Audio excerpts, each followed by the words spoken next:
del médula espinal. Vamos acá a hablar sobre el sistema nervioso somático, el sistema nervioso periférico que está subdividiendo. El sistema nervioso somático y el sistema nervioso autónomo. El sistema nervioso somático, el mismo nombre dice somático, va a hacer o realizar acciones voluntarias, como por ejemplo contracciones musculares, ¿no? Entonces podemos levantar el brazo, levantar una pierna, mover un dedo, también la parte sensitiva, que se da, digamos, a través de la piel, a través de, digamos, de receptores en la que podemos sentir presión, calor, temperatura.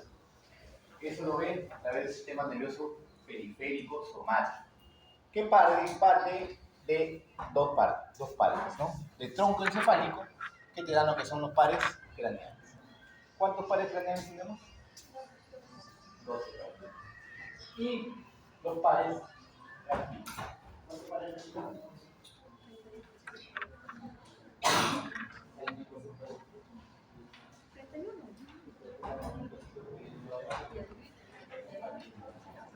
No, ¿cuántos segmentos medulares tenemos?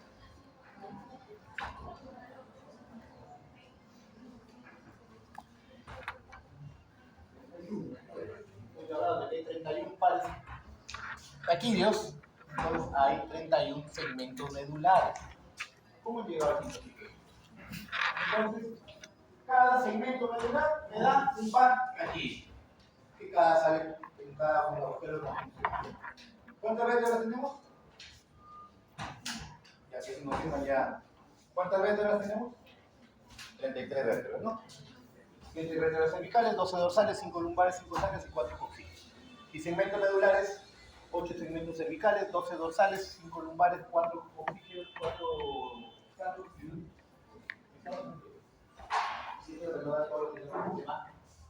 nervioso somático. El sistema nervioso autónomo se va a dividir en dos grandes grupos, lo que es el sistema simpático tóraco-lumbar y el sistema parasimpático o llamado cráneo.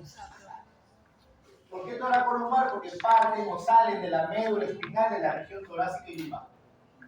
Y el parasimpático se llama cráneo sacro porque parte del sistema nervioso que sale de los pares craneales y de los segmentos sacros.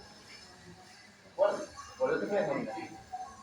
Ahora, ustedes se acuerdan también lo que nos han enseñado en el colegio. La médula espinal de 4 y 2 segmentos principales. ¿Y qué está formada la médula espinal? Estación acá. Sí, las 4 astas medulares de la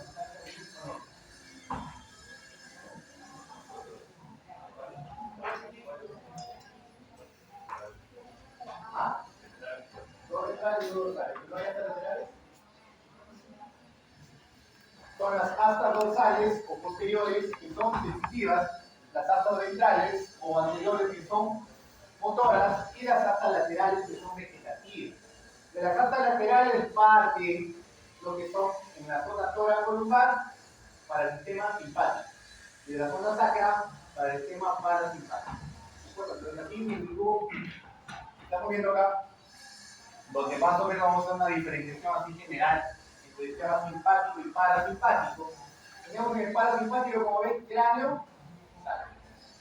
Y el simpático, toraco, lumbar. ¿Ustedes no se dan cuenta? Ahora, ¿qué lo caracteriza acá en el simpático? Esto de aquí. Los sistemas nerviosos autónomos, una vez que parte o sale del sistema, digamos, de la médula espinal, va y hace sinapsis en un ganglio vegetativo. ¿Ya? Los ganglios vegetativos son ganglios autonómicos. ¿Sí? En el sistema simpático, si ustedes se están dando cuenta, los ganglios autonómicos están cerca de la médula espinal. Por lo tanto, me da esta característica de que las fibras preganglionares son cortas y las fibras postganglionares son largas. A diferencia del sistema parasimpático que ustedes ven, los ganglios se encuentran cerca del órgano efector. Por lo tanto, las fibras preganglionares son largas y las fibras postganglionares son cortas. El sistema simpático y parasimpático se van a complementar en su función. Quiere decir que van a hacer o realizar acciones opuestas. Por ejemplo, miren aquí los que salen del tronco encefálico. Tenemos el tercer par, séptimo, 9 y el más importante y más característico del sistema nervioso parasimpático es el nervio vago, que es el número 10. El número 3 llamado, ¿cómo se llama el número 3? Motor ocular común. Un motor ocular común. Por acá. Lo pido.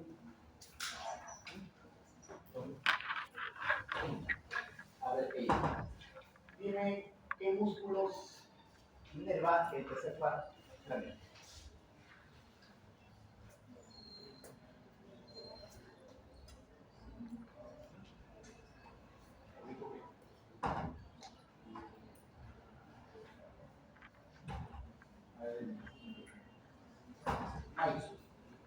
¿Qué músculos inerva el tercer par?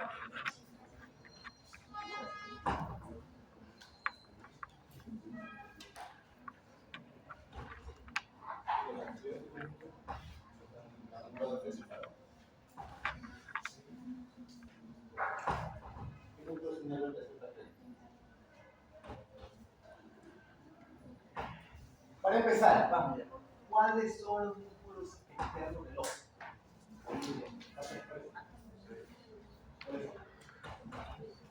Recto mayor, recto menor, recto superior, recto inferior, recto externo y recto interno. ¿Cuáles son inervados por un?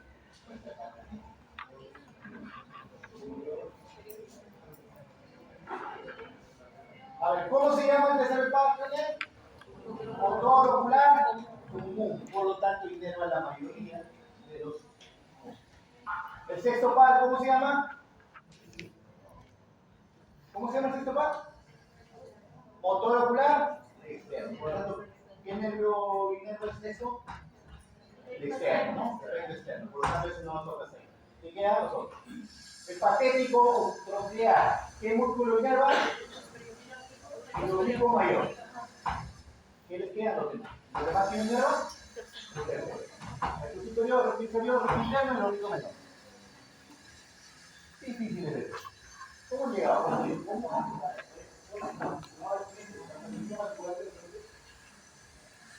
Porque para haber llegado acá tienen que haber aprobado todo. Y ustedes ya no son pandémicos, ¿no? O todavía han sido pandémicos. Porque la pandemia sí ha sido, pues, digamos, todo virtual y hacían los exámenes grupales, con libro abierto.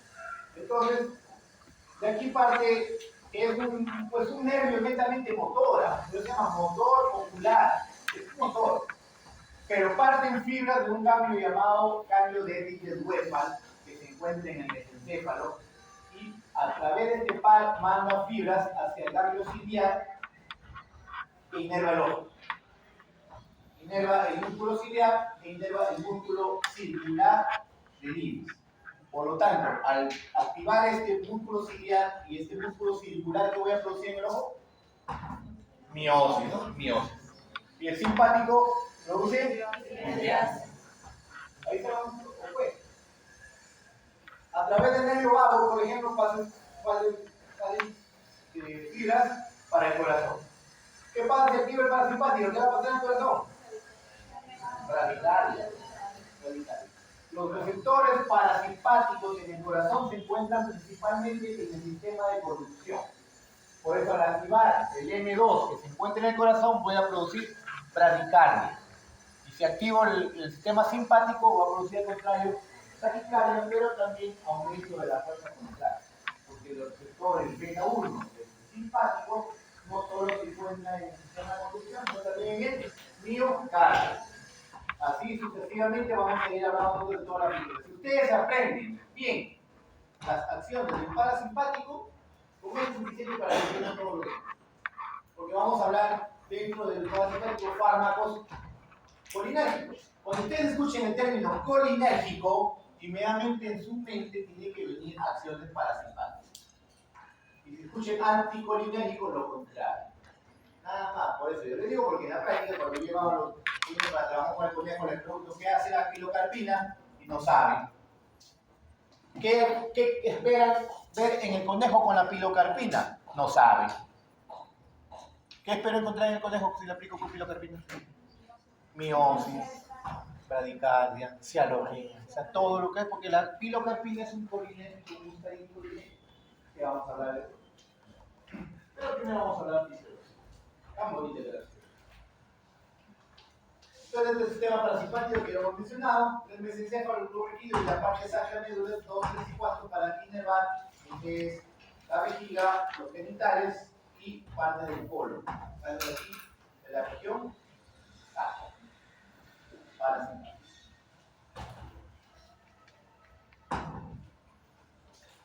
Esto aquí, la semana pasada les dije, había un cuadro que les dije de los receptores, que los memorizo. Supongo que por una semana, ya estamos en la tercera semana. ¿No? Si hasta hoy ya nos han puesto a estudiar farmacología, ya perdieron 3 semanas. ¿Por qué? Porque en el momento que van a dar el examen de farmacología no les va a venir de fisiopato, no les va a venir de pato, ni les va a venir de semiología, les va a venir farmacología. ¿Ya? ¿Por qué? Porque como no abre curso, se ponen a estudiar los demás. Ojo, farmacología no es un requisito para clínicas, pero sí es un requisito para el internado. Así que si es posible, en el 12º ciclo van a tener que llevar. Porque para el internado sí es un requisito. No van a poder hacer internados, no creo. Y ya tengo alumnos que están en el 10º ciclo por ahí que todavía están debiendo farmacología. Así que van a seguir debiendo. Están esperando que me vaya, no me voy a ir. Entonces, tenemos, como ven acá, simpático y parasimpático. Acá hay algo en común, que se dan cuenta. Diferencias, que ya mencionamos, fibras preganglionares, cortas. Fibras postganglionares, largas. Parasimpático. Preganglionares, largas. Postganglionares, ya. Como les dije, una vez que parten de la médula o del sistema central, parten las fibras que van a ir a hacer una sinapsis en un ganglio llamado ganglio vegetativo o llamado también ganglio autonómico. Entonces, tanto el simpático como el parasimpático hacen sinapsis aquí a través de un neurotransmisor llamado acetilcolina. Ambos. Y su receptor es nicotínicos neuronales, o NN. ¿Ya? Aquí son nicotínicos en ambos, y en ambos es acetilcolina. ¿De acuerdo? Romero, ¿qué tipo de receptores son los receptores nicotínicos? Ionos. Son ionos. Permiten el paso al activarse de un ion. En este caso, el principal tiene que ser un ion positivo llamado sodio, principalmente, porque también permite el ingreso de otros iones. Pero el ion sodio es el que va a permitir continuar o iniciar la descuadración de la membrana postsináptica.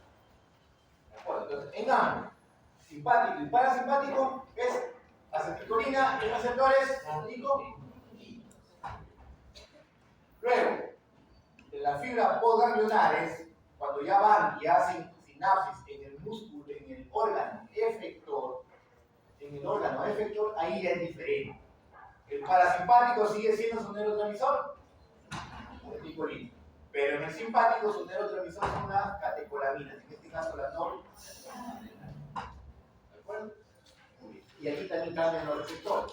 Si aquí son las catecolaminas, entonces los receptores van a ser adrenérgicos, alfa y beta. Y en el parasimpático, muscarina. Y ya también. En el postnatronal, las dos acá.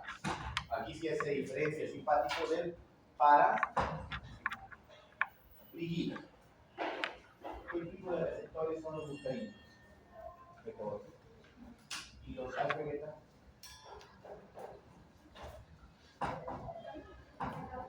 Metabotróficos también. Todos este grupo de acá abajo son metabotróficos. Ligados a proteínas.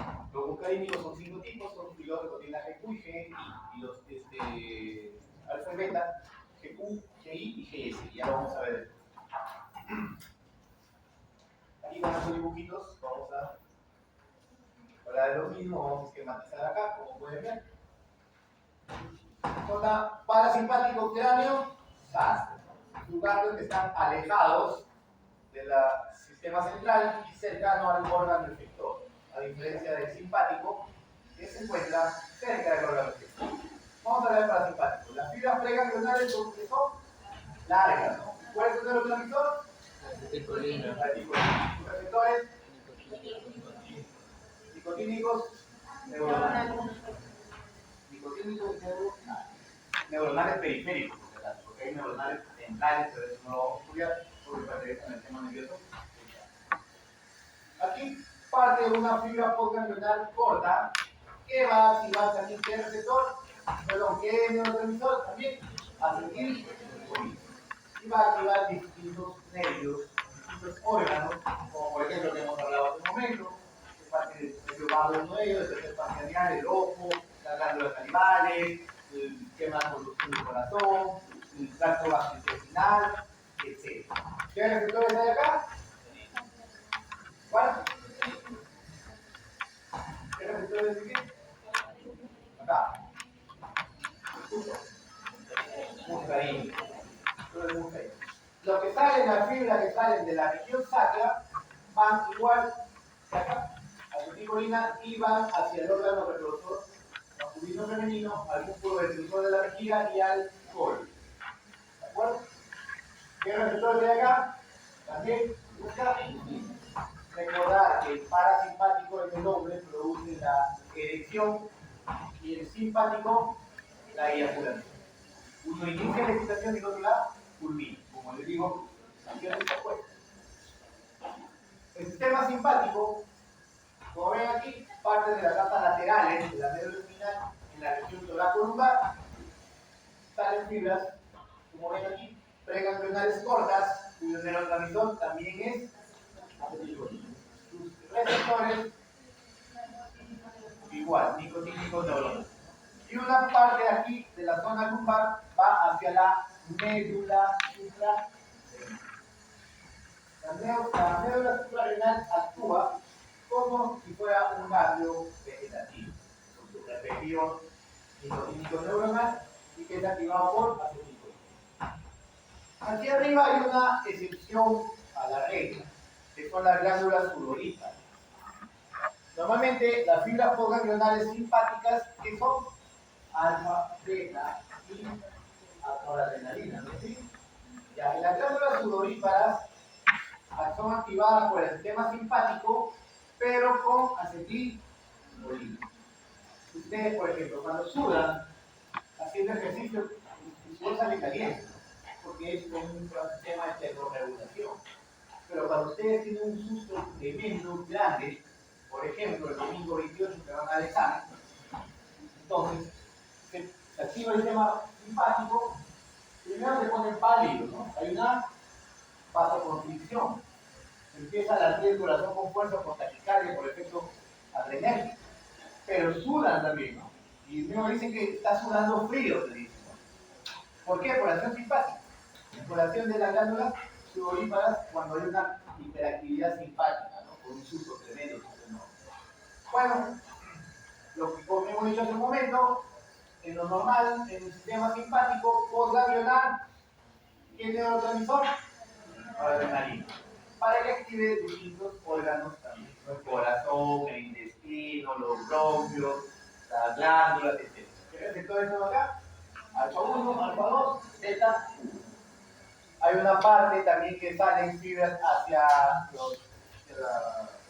el riñón para mejorar lo que es la filtración glomerular por aumento o vasodilatación, que se produce por la dopamina, ¿no? A veces de dopamina D1 que se encuentra en el riñón. Y la médula suprarrenal, al ser una glándula endocrina, va a liberar directamente al torrente sanguíneo las catecolaminas como la noradrenalina y la adrenalina. Y eso también va a producir los mismos efectos en los órganos donde van a llegar. La noradrenalina alfa 1, alfa 2, beta 1 y la adrenalina incluye el receptor beta 1. Y los receptores, ya lo mencioné hace un momento, son de tipo, todos estos, beta 1. No olvides. ¿Alguna pregunta ahí?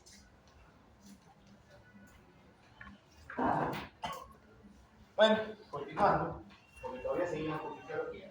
Ahora haremos de la transducción colinérgica. Como yo les dije, el término colinérgico, ustedes bien escuchen ese término, viene a su mente un neurotransmisor llamado acetilcolina. Y si viene el neurotransmisor acetilcolina, inmediatamente se le viene a su cabeza los efectos del sistema parasimpático. Así inmediatamente. ¿Cómo se da la transmisión colinérgica? se da por 5 pasos. Primero, biosíntesis.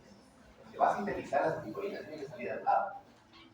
El almacenamiento tiene que almacenarse para luego, cuando haya una activación, se va a liberar, va a interactuar con el receptor y por último va a degradarse, a metabolizarse. Así se da la neurotransmisión colina. Empezamos con el primer punto, biosíntesis. El término lo dice, biosíntesis, sintetizar, formar, crear. ¿Cómo se sintetiza la acetilcolina? Viene, como ven aquí, el hígado produce la colina, que se encuentra circulando en el hígado. Antes de esto vamos a recordar lo que nos enseñaron en el colegio. Ya está en un poquito página 8, estamos en capítulo cuando enseñaron esto. Cuando hay una sinapsis, cuando una neurona se une a otra para transmitir un impulso que se llama sinapsis, nunca van a chocar. Y consta de 3 partes. La neurona presináptica o membrana presináptica, este espacio que se llama hendidura sináptica o espacio sináptico, y la membrana postsináptica. Entonces, cuando hay un potencial de acción, inmediatamente aquí va a transmitir el impulso y va a liberar los neurotransmisores para que continúe el impulso en la otra membrana. ¿De acuerdo? Entonces, una vez que la colina ingresa a la célula, a la neurona presináptica, que viene del hígado, aquí en la neurona presináptica, las mitocondrias, a través de la glucosa y la conversión al piruvato y acetilcoenzimada, recuerden que esta es la primera fase para el ciclo de Krebs, ustedes que también son eruditos en bioquímica, por eso han llegado hasta acá. Entonces, en la mitocondria, forma la acetilcoenzimada, que luego pasa pues, a la matriz mitocondrial para el ciclo de Krebs y a las piezas mitocondriales para la fosforilación oxidativa. Pero aquí nomás quedamos en acetilcoenzimada, que va a unirse a la colina. Y gracias a la enzima colinoacetiltransferasa, que va a producir acetilcolina. Y la acetilcolina va a permanecer en la neurona presináptica para luego liberarse y transmitir el impulso. Así de fácil. Y esto de aquí les han enseñado en función 1, que es un fisiólogo. Aquí está la vesícula. Es una vesícula presináptica. La acetilcolina, una vez formada, va a permanecer en 3 formas en la neurona presináptica. La mayor parte y la más importante y la que interviene en la neurotransmisión se encuentra en el interior de vesículas sinápticas. Aquí estas vesículas, como ven acá, a través de una bomba de protones, de hidrógeno, ingresa el hidrógeno. Y una vez que ingresa el hidrógeno acá, por un intercambiador, un antiporte de hidrógeno y acetilcolina. Sale el hidrógeno e ingresa la acetilcolina y aquí se almacena. Igual sucede la noradrenalina. Otra parte va a estar asociada a las membranas y otra parte va a estar disuelta en el citoplasma. Son tan pequeñísimas las cantidades que no tienen importancia en el momento de la neurotransmisión. Esta es la que tiene importancia. Esta es la que va a dar, las que se encuentran almacenadas en la vesícula sináptica, que es la mayor cantidad de ellas. Liberación. Las que están en reposo, disueltas en el citoplasma, van a liberarse tampoco sin provocar ningún efecto. Tenemos otros que están en la membrana, también se van a liberar de forma constante y espontáneamente sin tampoco producir ningún efecto. Pero las que se encuentran en la vesícula sináptica, una vez que hay un potencial de acción, la acetilcolina se libera en grandes cantidades. Miren aquí, esta es la membrana sináptica donde la vesícula se unió, se fusionó a la membrana y inmediatamente libera acetilcolina. ¿A dónde lo libera? Al espacio. Y esta acetilcolina, si se encuentra en un órgano receptor parasimpático en boca renal, ¿qué receptor va a activar? ¿Ah? ¿Cuál va a activar? ¿Cuál va a activar? Si esta de aquí, esta acetilcolina, se encuentra en un órgano receptor parasimpático, ¿qué receptor va a activar? ¿Qué receptor va a activar? ¿Qué receptor va a activar? Se encuentra, ¿qué me dice Romero? Se encuentra en el órgano efector postganglionar. ¿Qué va a activar?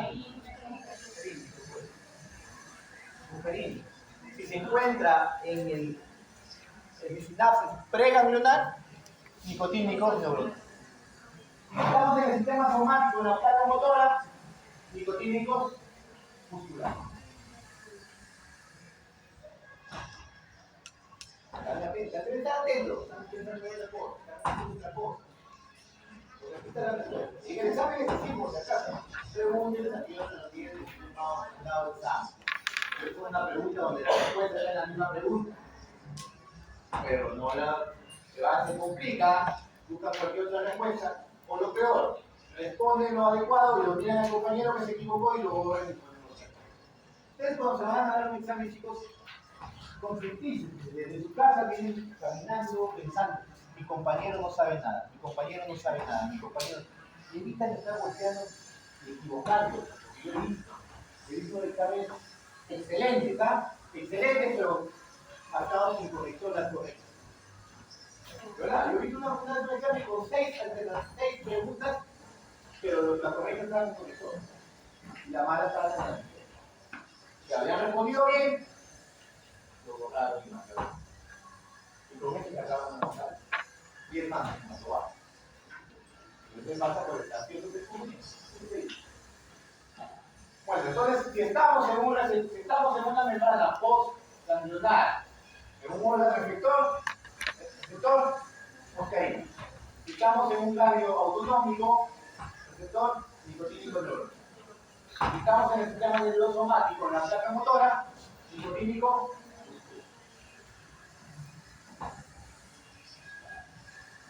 Fármacos o sustancias que intervienen en la neurotransmisión colinérgica. Estamos hablando de la presináptica. Neurotransmisión colinérgica presináptica. Estamos hablando de la liberación. Aquí prácticamente hay dos sustancias importantes, sustancias que van a inhibir la liberación. ¿Qué quiere decir si van a inhibir? No va a haber acetilcolina, no va a haber interacción con la membrana postsináptica y no va a haber acción, no va a haber actividad. Mayormente en el músculo, por ejemplo, no va a haber contracción. Y termina una parálisis plástica. Y tenemos la otra contraparte que son inductores de la liberación. ¿Qué quiere decir? Que van a inducir y van a estimular la liberación colinérgica, excitando o estimulando en exceso la membrana postsináptica, que mayormente se va a ver reflejada a nivel muscular con una parálisis espástica. Bueno, los inhibidores de la liberación, la más conocida son las neurotoxinas botulínicas, que en sí son venenos, son venenos potentes, mortíferos, producidas por los Clostridium botulismo, cuya enfermedad se llama botulismo. Este botulismo ha matado a bastante gente, comidas contaminadas. Ahora es casi raro que se dé este tipo de infecciones por este tipo de antibacterias. Pero la ciencia se ha aprovechado en capturar o extraer esta toxina para producir lo que le llamamos la toxina botulínica terapéutica para algunas afecciones. E incluso lo utiliza como término de botox para plancharse la cara, para quitarse las arrugas.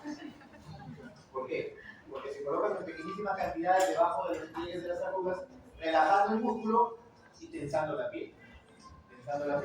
Y después se ve como un cuello. Pero tiene un tiempo, ¿no? Después que esa toxina es realmente agotada, después de 6 meses hay que volverse a colocar y hacer millonario al dermatólogo o al psiquiatra que lo hace, porque cuesta. Entonces, tenemos dos tipos de toxina botulínica, la A y la B. La A, por ejemplo, se utiliza para tortícolis. La tortícolis es una contracción espástica, brusca y muy dolorosa del músculo esternocleidomastoideo. ¿Ya? Esternocleidomastoideo.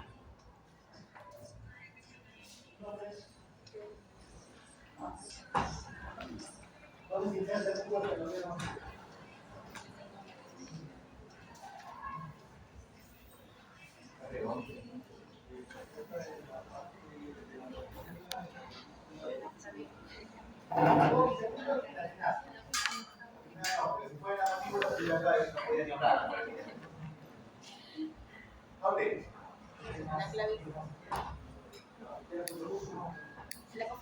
El nombre está. Apófisis mastoidea. El nombre lo dice. Cleido, clavícula, mastoides, apófisis. ¿Dónde se encuentra el apófisis mastoides? ¿Qué hueso? ¿Qué hueso? ¿Qué hueso? Temporal. Temporal. Apófisis mastoide, hueso. Nombre lo dice. Esternocleido mastoide. Muy fácil, ¿no? Es como si le preguntara de qué color es la bandera rojiblanca del Perú. No me da la respuesta. Entonces, el esternocleido mastoide lo que parte las fibras musculares y la apófisis mastoide y se abren dos vientres, uno a la clavícula y el otro al esternón. Entonces, entre el reborde clavicular y los dos vientres forman un triángulo. ¿Cómo se llama ese triángulo? ¿Ah? El Sedilot. Triángulo de Sedilot. ¿Ya? Sedilot. Importante, ¿por qué? ¿Qué pasa por acá? La arteria que no tiene más. Yugular. Muy bien. Así que cuidado. La Sedilot es importante porque aquí atraviesa la arteria carótida y la vena yugular interna. Importante para con abordaje para colocar una arteria venosa.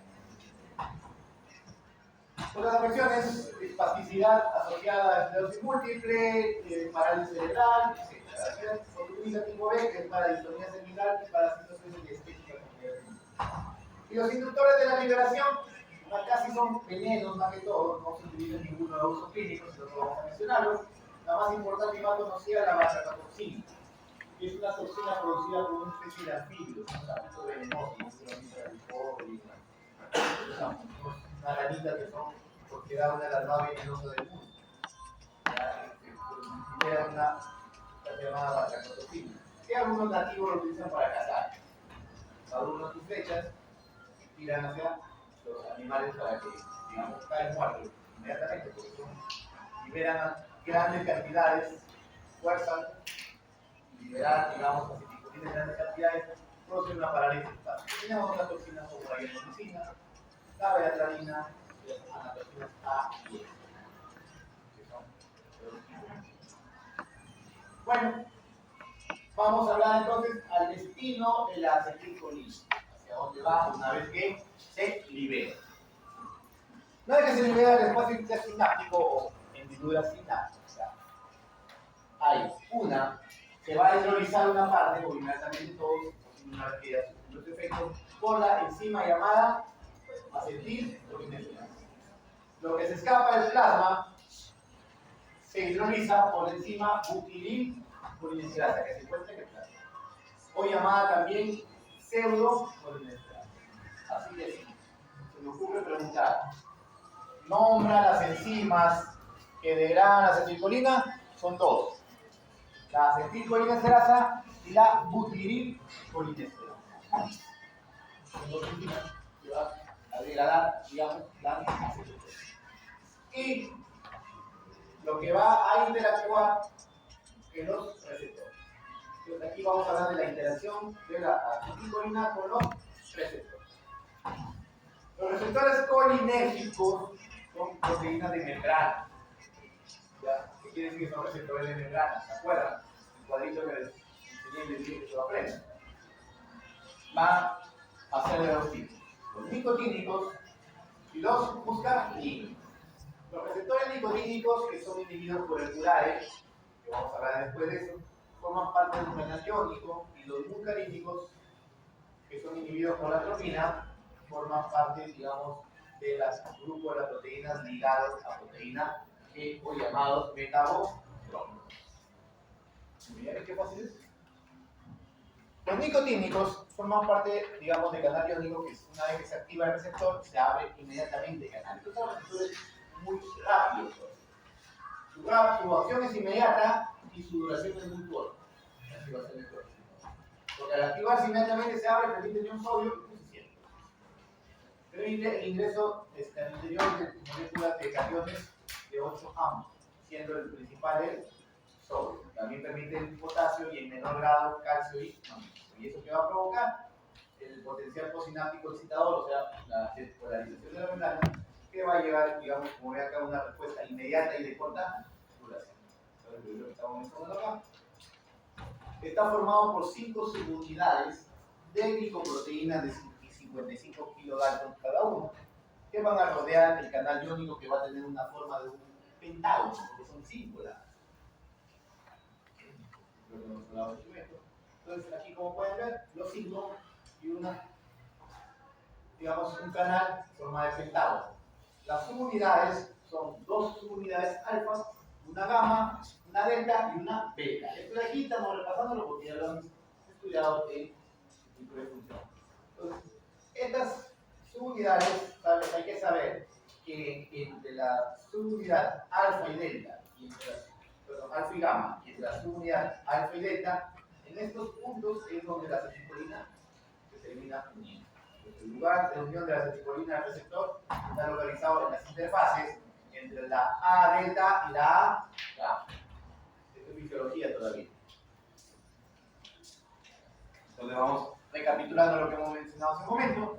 Formado por 5 subunidades lipoproteicas de 55 kilodalton, se disponen rodeando una zona central en forma de pentágono que se han descrito las 5 distritos de subunidades, que son 2 alfa, una beta, una gamma y una delta, y se unen en las interfaces entre la entre la alfa delta y la alfa gamma. Así de simple. Muy bien. Su tipo de receptores nicotínicos. En sí, los receptores nicotínicos son 2: los musculares y los neuronales. Pero los neuronales se subdividen todavía en neuronales periféricos y neuronales centrales. Entonces, hablamos de muscular, nicotínico neuronal periférico y nicotínico neuronal central. En el sistema parasimpático y simpático, lo que nos interesa es este de acá. ¿Por qué? Porque es donde se encuentran en los ganglios autonómicos y van a producir, digamos, la transmisión preganglionar. La transmisión preganglionar. Esto de acá se encuentra en la placa motora. Esto de acá se encuentra, como ven aquí, en los ganglios vegetativos y en la médula suprarrenal, como ya lo vieron en el cuadro hace un momento, ¿no? Y los microcíclicos neuronales se encuentran pues, en el sistema neuronal central. Muy bien, hasta ahí el receptor nicotínicos. ¿Alguna pregunta? ¿Otra pregunta? ¿Ninguna? ¿Ninguna? A ver, los fisiólogos. ¿No? Pasamos a los receptores muscarínicos. Los receptores muscarínicos también son receptores de membrana. Son de membrana, especiales para la transmisión polinaria. Se encuentran en prácticamente todos los órganos, son los más abundantes del organismo. También hay en el sistema nervioso central, van a regular la temperatura, la producto cardiovascular, en el centro también cardiotáxico, también se regula lo que es el vómito. Y los sistemas nervioso autónomo periférico, que ya lo hemos mencionado, sobre todo en todas las sectores. Aquí tenemos los 5 tipos de receptores muscarínicos. ¿Cuáles son los excitatorios? Los simpáticos. M1, M3, M5. Y los que son inhibitorios, M2, M4. Hasta ahí nos vamos entendiendo, porque con esto ustedes pueden rápidamente sacar la función de cada uno. Y la función del órgano, de actuar, pero para eso tienen que saber el significado principal. Por lo ojo que no se encuentran en todos los órganos, pero predominan en ciertos órganos. Por ejemplo, los M1 predominan en los plexos mientéricos y en las glándulas salivales, en las glándulas esofágicas y del tracto gastrointestinal. Los M2, ¿dónde se encuentran? En el corazón. Este sí también es cardíaco, pero ¿en qué parte del corazón específicamente? En mayoría, en el sistema de conducción. En el sistema de conducción. En el músculo es mínimo, el músculo cardíaco. La actividad mayor de los M2 es el sistema de conducción, o sea, cronotropismo. ¿Y qué tipo de cronotropismo me da? ¿Ah? Negativo, recurso radical. Los M3 son los más abundantes.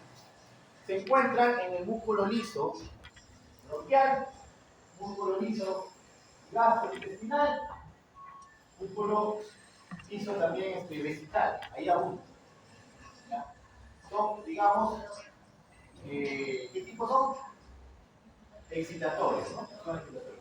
Los M4, que también se encuentran en algunas glándulas y músculos lisos que tienen poca importancia, son escasos, son inhibitorios también. Y los M5, que se encuentran mayormente en el músculo ciliar y en el músculo circular del hígado, son excitatorios. Entonces, desde ahí, partiendo de ahí, si yo les digo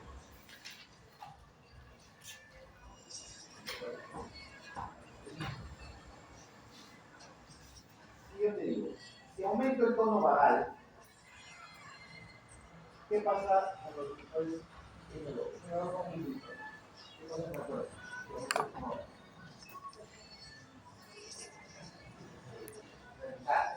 ¿Por qué? Porque los receptores M2 son inhibidores. Cuando digo aumentar el tono vagal, quiere decir que aumento la actividad parasimpática, aumento la producción de acetilcolina. Entonces, si yo activo los receptores M3 que se encuentran en los bronquios, ¿qué voy a producir? No, yo activo los receptores M3. Si activo los M3 que se encuentran en los bronquios, ¿qué voy a producir?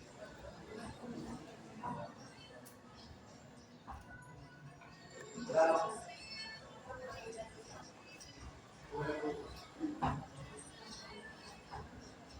¿Ustedes son qué? Excitatorio. Entonces, si activo el excitatorio, ¿qué voy a producir en los bronquios? Broncoconstricción. ¿Por qué me complica también? Si activo los M3 en los bronquios, voy a producir broncoconstricción. Si activo los M3 en el intestino, ¿qué voy a producir? Aumento del peristaltismo.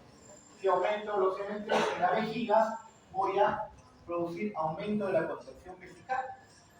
Entonces, si ustedes se dan cuenta, los excitatorios M1, M3 y M5 están ligados a la proteína GQ. Bueno, segundo mensajero, fosfolipasa C, inositol trifosfato y así glicerol. En el M3 le agregan el óxido. Y los M2 y M4, si ustedes se dan cuenta, tienen proteína G y G/O. Como que hacen, inhiben la adenil. Son inhibidores. ¿Ven qué fácil? Esto es lo que no hemos mencionado. Repito acá. Los M1, como ellos se encuentran en la célula glandulares, se de los plexos entéricos de la pared gástrica, en algunas células gástricas glandulares, células glándulas salivales. M2, mayormente no sinusal y no reticular. M3, células musculares lisas de la vejiga, endotelio vascular, músculo bronquial, músculo liso gastrointestinal. M4, como también se encuentra en algunas glándulas secretoras, y M5, músculo ciliar y el sistema vestibular. Metabolismo. Una vez que ya interactuó con el receptor, se va a liberar el espacio intersináptico. Y aquí es lo que hemos mencionado hace un momento. Va a tener dos destinos. Se va a hidrolizar en la hendidura sináptica por la acetilcolinesterasa o se va a hidrolizar en el plasma por la butiricolinesterasa. Entonces, viene aquí, este es el espacio sináptico. Una vez que se libera, acá va a venir la acetilcolinesterasa que se encuentra en la membrana postsináptica y la va a degradar, hidrolizar. La va a convertir en colina y acetato. Esta colina se recapta por la membrana presináptica y el acetato es eliminado de la hendidura sináptica. Colinesterasa y la butiricolinesterasa. Como ven aquí, la acetilcolinesterasa se encuentra en la membrana postsináptica y la butiricolinesterasa en el hígado y en el plasma. Bueno, hasta ahí preguntas. Recién vamos a empezar con farmacología. Una hora hablando de fisiología.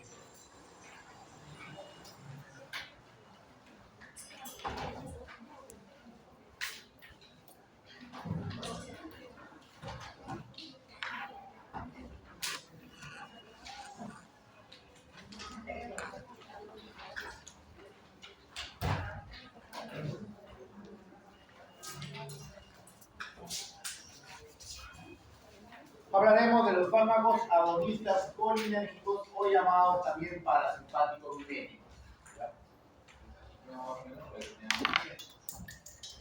Parasimpáticos miméticos, colinérgicos o agonistas colinérgicos o agonistas muscarínicos.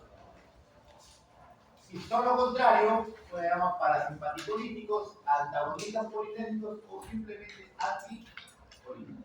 Van a ser los efectos contrarios al sistema parasimpático.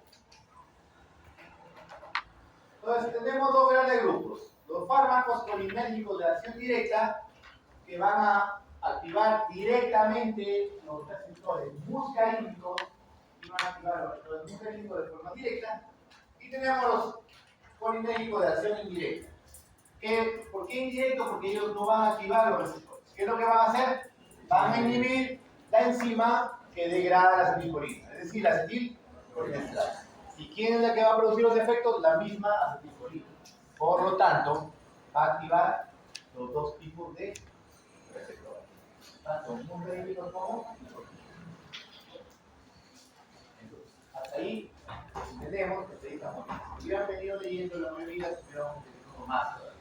Pero como no lo hacen, están ahí de sueño, que no mentira. No todo. Tenemos los de acción directa y de acción indirecta. Vamos a repetir aquí. Este de aquí, ven acá. Este moradito es el receptor muscarínico.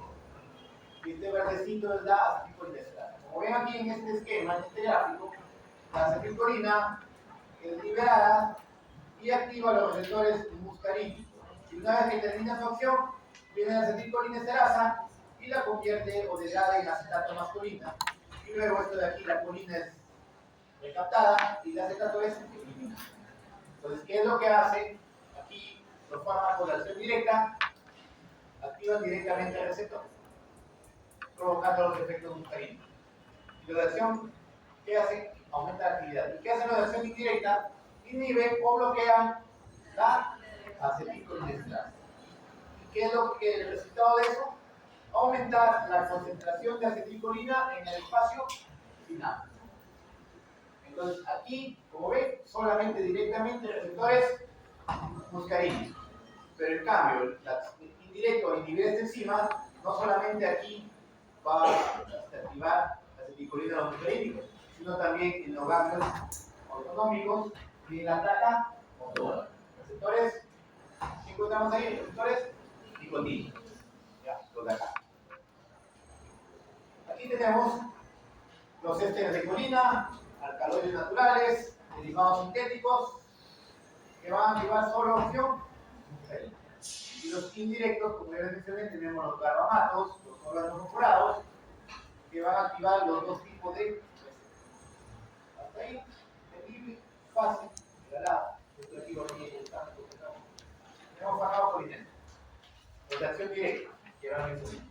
De colina, alcaloides naturales y derivados sintéticos. Los de colina tenemos los de ácido acético y ácido carbánico. Los de ácido que están con ácido acético tenemos la misma acetilcolina, la metacolina, con ácido carbánico el carbacol, betanicol, alcaloides naturales como la muscarina, la pilocarpina, la que hemos utilizado en el laboratorio, es un muscarínico directo. Y los derivados sintéticos como la ozotremolina y la sanomina. Ustedes mismos han visto cómo actúa la pilocarpina. Pero ustedes mismos han visto cómo actúa un agonista muscarínico. Y estos de aquí son fácilmente contrarrestados con atropina, porque ustedes mismos han visto que ni bien le colocaron atropina al conejo, dejó de babear, se aceleró el corazón e inclusive su respiración mejoró. Porque cuando le colocaron la pilocarpina, ¿cómo era su respiración? ¿Por qué? ¿Por qué había esa respiración agitada? ¿Por qué? Por la broncoconstricción. ¿Sí? Es como un asmático. El asmático se cierra el bronquio y empieza con disnea, ¿no? Lo mismo, el conejo. Incluso no se han dado cuenta la lengua, se pone morada. En el conejo no le vas a poner pulsioxímetro, pues. Pero se le pone morada porque está con dificultad respiratoria. Una vez, si usted lo dejaba más de 5 minutos, se podía morir. Entonces, de ahí en 5 minutos no atropina e inmediatamente mejoró la respiración, secó las secreciones, la pupila mejoró, empezó a respirar mucho mejor. ¿Por qué? Porque este es un muscarínico directo y un antimuscarínico lo actúa rápidamente. Muy diferente con los de acción indirecta. Ahí sí es un poquito más difícil. Puede morirse necesitamos una acción indirecta. Pero, como digo, ustedes mismos han visto los efectos colinérgicos y los efectos anticolinérgicos. Y así con esto, si sale mal el examen, ya no tengo la duda. Porque usted tiene que ir y relacionar. Mira, esto dice la práctica y esto dice la teoría. Lo que viene, estoy entendiendo. Esto tiene que ser relacionar. Aquí se van a ver Netflix, a ver Prime, ¿no? Max, que es el juego. ¿Qué fue eso? Ponete YouTube a ver un poquito de cada día, ¿no? Los efectos farmacológicos son consecuencias de la activación de receptores colinérgicos. O sea, si tú me preguntas cuáles son los efectos farmacológicos de los agonistas colinérgicos o agonistas muscarínicos, lo que hace el sistema parasimpático. Baja la frecuencia cardíaca, aumenta la contención, digamos, de la vejiga, broncoconstricción, aumenta el peristaltismo, cialorrea, ¿no? ¿Cialorrea qué es? Aumento de secreción nasal. ¿Cómo se llama el aumento de la secreción de los bronquios? Broncorrea. Broncorrea dice el nombre. Broncorrea. ¿Y de la secreción nasal? Rinorrea. No vayan a decir, poner historia. Un niño que presenta bastante mosquito. Rinorrea. Puede ser rinorrea acuosa o una rinorrea purulenta, ¿no? Un poco verde. Rinorrea purulenta. Pero dice no. Ya, tiene que ser tiene mosquito, no. Con mosquito verde, pero ya, entonces, si son acciones de los receptores colinérgicos, entonces, ¿qué hace el sistema cardiovascular? Bromotropismo negativo, radical. Descenso de la velocidad de conducción, bromotropismo negativo. En las vías urinarias, ¿qué va a pasar en las vías urinarias? Va a disminuir, va a aumentar el peristaltismo ureteral, porque el ureter también tiene músculo liso por el receptor SM3 por si acaso, así igual que el tracto gastrointestinal. Va a aumentar el peristaltismo ureteral y va a aumentar la contracción vesical. Aumento de la contracción o del tono del músculo. ¿Por qué músculo de la vejiga? Tenemos el carbacol y el betanecol, por ejemplo, que son derivados del ácido carbámico, que se utiliza para el caso de vejiga neurogénica, vejiga perezosa, para mejorar la eliminación del contenido vegetal. En las vías respiratorias, la mayor densidad de electrones se encuentra en el músculo liso bronquial, pero su activación de ácido agonista muscarínico va a producir broncoconstricción. Y si hablamos de las glándulas bronquiales, va a producir aumento de la secreción, o sea, broncorrea. Entonces, todo eso te va a facilitar dificultad respiratoria. Por eso que el conejito se ve que empieza a respirar más superficial. Porque empieza, el conejito no va a sufrir la dolor porque está bajo anestesia, ¿no? No por lo cual me quedo acá. Pero, porque a veces no, se está haciendo sufrir. El conejo que se acordará. Hay que llevar a morir para el próximo que va a pasar eso. El sistema ocular. ¿Qué hace estos fármacos en el sistema ocular? Aumenta digamos, la contracción del músculo ciliar, paralizando o deteniendo la acomodación del cristalino. ¿Ya? Y produce mioma. Y otra cosa que hacen también estos fármacos, aumentan el drenaje de tumor acuoso. Por lo tanto, ¿qué pasa con la presión intraocular? ¿Ah? 10 minutos. Estoy liberando tumor acuoso. Entonces, estos fármacos se utilizan para el glaucoma, lo pueden utilizar los oftalmólogos. En el sistema nervioso central, estos fármacos agonistas pasan un poco la barrera hematocefálica, por lo tanto, sus efectos en el sistema nervioso central son bastante escasos. Y las glándulas exócrinas, lo que ya hemos mencionado, ¿no? Estimula la secreción tanto de glándulas sudoríparas, animales, digestivas y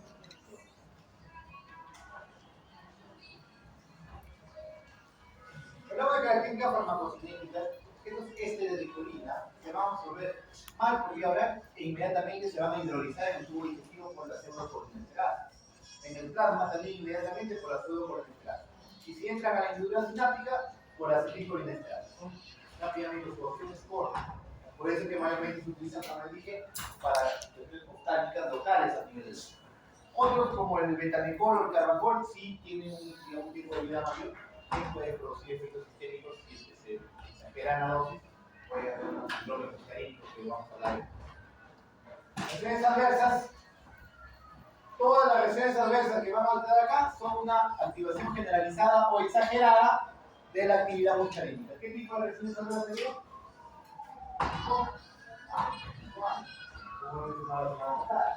Todo lo relacionado con su mecanismo de acción o sus efectos son su tipo A.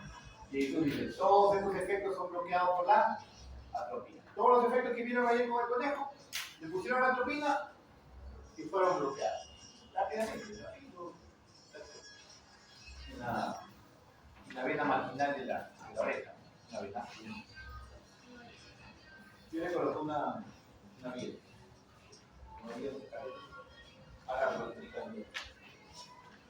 De acción indirecta. Cuando hablamos de acción indirecta, estamos hablando, como voy a mencionar hace un momento, que hace inhibe la polinestesia. Que provocan ahí un aumento o acúmulo de la acetilcolina en la hendidura final. Por ende, la inhibida acetilcolina se inhibe de todo. Por lo tanto, va a activar tanto receptores muscarínicos como nicotínicos. Y con las características químicas tenemos tres grandes grupos. Los derivados carbámicos o carbamatos, ya que poseen hidrógeno terciario o cuaternario. Tenemos los alcoholes cuaternarios, ¿ya? Como el hidrofonio, y los compuestos organofosforados. La gran característica e importancia de los órganos fosforados con los otros dos, carbamatos y alcoholes, es pueden ver la diferencia e importancia de los órganos fosforados en relación con estos carbamatos y estos alcoholes simples. Así es, que se une o inactiva la acetilcolinesterasa de forma irreversible. Aparte que los órganos fosforados se absorben rápidamente por cualquier vía. Puede ser por vía inhalatoria, por vía percutánea o por vía digestiva. Son compuestos bastante tóxicos. Ya hemos mencionado la semana pasada en antibióticos, así de forma general. Mecanismo de acción, pues inhibición de la acetilcolinesterasa. Efectos farmacológicos, lo que va a hacer el sistema, digamos, no solamente desde el punto de vista muscarínico, sino también nicotínico. También tiene actividad nicotínica. También efectos de estimulación de colinéticos centrales, ya lo vamos a ver más adelante cuando hablemos de intoxicación por órganos fosforados o carbamatos. Los órganos fosforados quedan perfectamente con receptores nicotínicos. Miren aquí. Si activo, ¿qué efecto voy a producir en la placa motriz?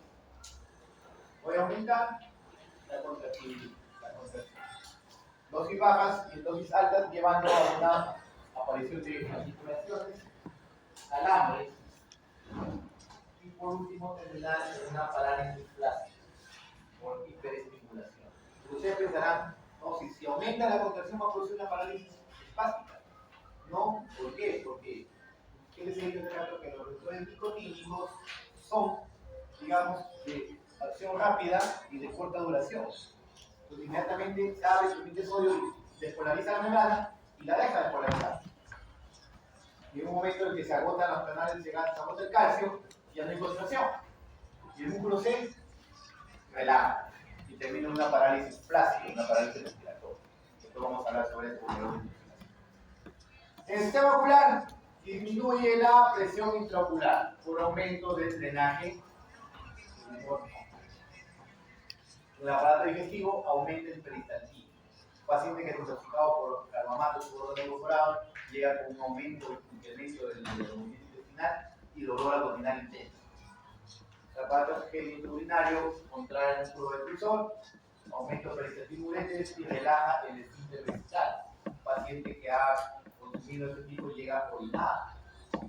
También aumenta el sistema digestivo y también, aparte de aumentar el tono hiperestaltismo, incrementa la secreción gástrica y relaja el esfínter anal. El paciente llega defecado. A todos los síntomas y signos producidos por este tipo de fármacos, ¿cómo se llaman? Síndrome colinérgico. Síndrome colinérgico. Yo ya a ustedes los centros de salud, un paciente con miosis, salivando a montones, dificultad respiratoria, dolor abdominal, orinado, defecado y encima fasciculaciones, no van a decir que tienen un infección de garganta, ¿no? Una intoxicación por un anticolinesteral. Y a veces puede ser órgano comprado o puede ser cargama. Por un anticolinesteral y tratamiento inmediato es atropina. Puede haber tema cardiovascular, bradicardia, y entonces alta, hipotensión e incluso parada cardíaca. Si yo lo encuentro, digo, si hay una broncoconstricción y yo le pongo en el endoscopio, ¿qué espero escuchar? ¿Qué espero escuchar? Estoy llevando siempre, ¿no? Si hay una broncoconstricción, ¿qué espero escuchar si le pongo el endoscopio? Sibilantes, silbidos, creo que está cerrado.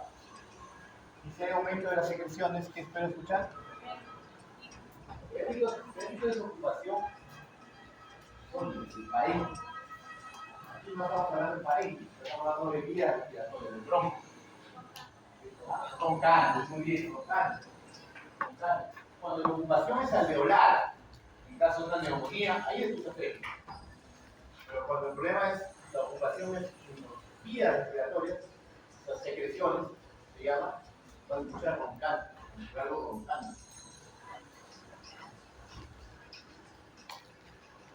Tenemos los carbamatos cuaternarios, como la neostigmina, la piridoxtigmina y el hidrofonio, que es un alcohol también cuaternario, que son poco liposolubles y tienen poca biodisponibilidad vía oral y no atraviesan la barrera hematoencefálica. Su principal uso de estos de acá son para la miastenia gravis. La miastenia gravis es una enfermedad autoinmune en la que nuestro sistema inmunológico que destruye los receptores nicotínicos. Al destruir los receptores nicotínicos no hay una suficiente contracción muscular, hay debilidad muscular, dificultad respiratoria. Entonces, ¿por qué le doy estos fármacos? Porque estos fármacos aumentan las concentraciones de acetilcolina para poder aprovechar los pocos receptores que le quedan. La neostigmina y piridoxigmina mayormente actúan durante largo tiempo y se da en tratamiento crónico. El hidrofonio, en cambio, tiene una gran rapidez de acción. Este es el caso de hidrofonio, en caso de crisis miasténica. La crisis miasténica es una exacerbación de los síntomas de la miastenia grave que el paciente puede terminar en ventilación mecánica. Porque el diafragma no se va a contraer, no hay contracción diafragmática, no hay respiración. Esto de aquí se absorbe mal por la piel. Se absorbe muy mal por la piel, es muy poco liposoluble. A diferencia de la fisostigmina, que es un carbamato terciario con elevada liposolubilidad y atraviesa fácilmente la barrera hematoencefálica. Actualmente la fisostigmina se utiliza solamente para uso oftalmológico, también teniendo y evitando el exceso, porque se absorbe inmediatamente el tema nervioso. Y los órganos fosforados sí son altamente liposolubles, bastante liposolubles. Se va a absorber por todas las vías. Por todas las vías. Vía inhalatoria, vía digestiva, vía percutánea. Por eso que los pacientes a veces no toman, sino son trabajadores agricultores, se ponen a fumigar y el aire les tira encima o les hace inhalar pequeñas partículas y pueden llegar intoxicados. Pueden llegar intoxicados sin haber tomado nada. Otros también que por ahí los ponen enamorados y se toman su bolsa de campeón. Y una vez me llegó a que había tomado, bueno, llegó con un ciclón colinárico así, clorida. Estaba despierto, entonces si el paciente está despierto, colocas la vía inmediatamente atropina y si ha pasado menos de 3 horas, sonda y lavado gástrico. Si está inconsciente, no hagan eso, porque lo van a aspirar y si no se muere del veneno, se va a morir aspirado. Pero si está despierto, lavado gástrico, a menos que lo intube, ¿no? Si está inconsciente, lo llegan a intubar, ahí sí hagan el lavado gástrico que quieren, porque ya la vía aérea está protegida. Pero mientras no. Entonces, si tiene carbón activado, mejor, pero si está consciente. Pero como no había lavado gástrico, le hice lavado gástrico y llegó la esposa con el sobrecito que le había encontrado al costado donde había tomado. Y ¿Qué creen que me decía el paciente? Así, con lleno de saliva, todo. ¿Qué creen que me decía? Por favor, doctor, no me deje morir. Ahí se ha asustado ya porque el dolor abdominal es intenso. Él gritaba de dolor. Y yo, pero el estoscopio acá era un festín en la voz. Es como una bolsa entera. Entonces, y lo que me pedía que no lo deje morir. Entonces, quiero mierda de la vida. Entonces, inmediatamente dije, aquí vamos a hablar sobre investigación de donas corporales. Hay un tipo, de glifosato, paratión, malatión, etc. Son insecticidas que son, digamos, plaguicidas sobre los corporales. Los órganos corporales, sí. También me llegó una vez un paciente, es decir, él dejó carta incluso. Dejó carta, pero eso sí pasó hasta infinito y más allá. Se había tomado un litro de paratión. Y el paratión es un órgano corporal, muy distinto al carbamato, que carbamato te da tiempo de actuar. Este acá se absorbe por todos lados y un litro. Así que duele, pero horrible, no sé cómo lo puedo escuchar. Llegó ya, no se pudo ni siquiera hacer nada. Ya llegó ya prácticamente, llegó todavía comida, pero ni siquiera se le pudo poner la vida porque ahí nomás se fue hasta el mismo. Pero él hizo una casa, una tremenda casa. Reacciones adversas. Consisten en una extensión del efecto colinérgico. Entonces, ¿qué estamos hablando? ¿De qué tipo de reacción adversa? ¿Ah? ¿Qué tipo de reacción adversa es?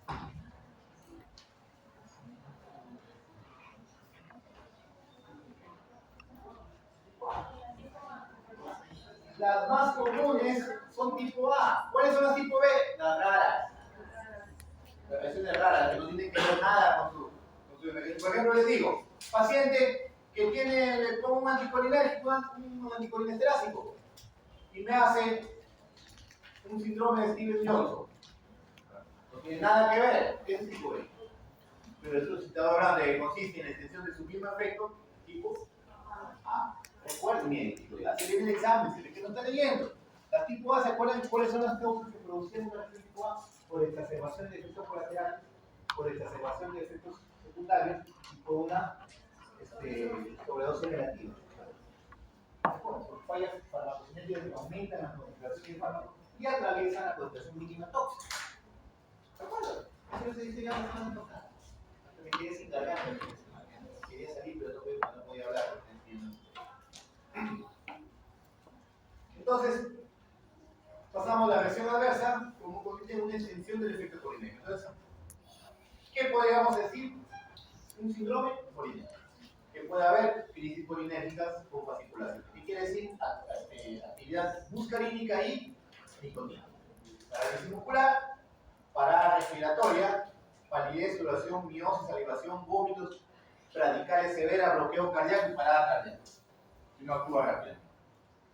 ¿Qué se hace? Se suspende la dosis y se le usa atropina.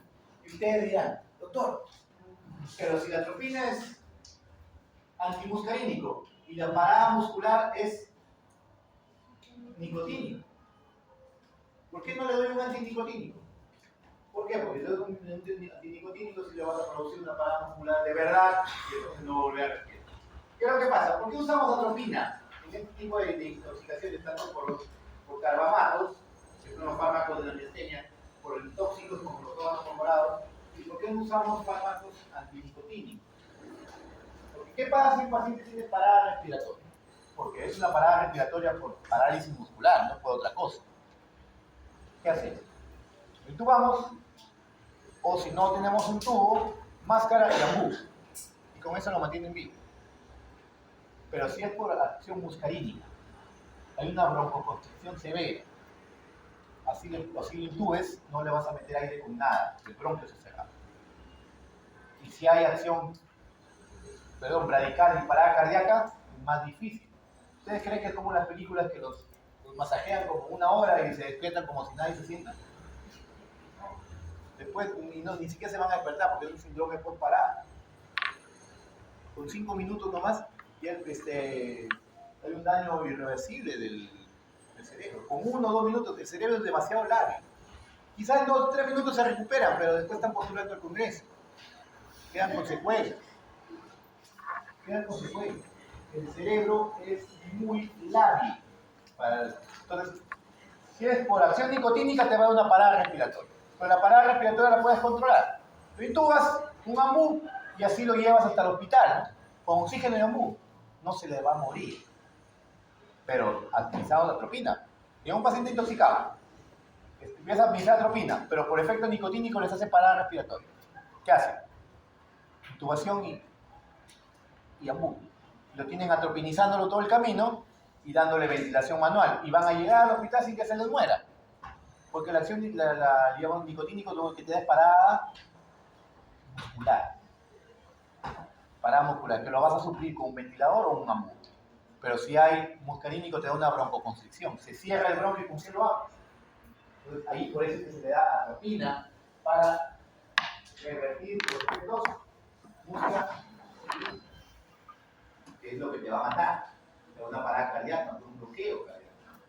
Intoxicación ya es cuando una ingesta, digamos, suficientemente elevada para producir daño. Puede ser de forma, digamos, involuntaria. Está fumigando, se tropezó, se cayó, se rompió la mochila encima, con el colón enflado encima y se bañó todo esto. O, digamos, tomó su flasquito, ¿no? Su copita de paración para estar en, para estar culto, pues.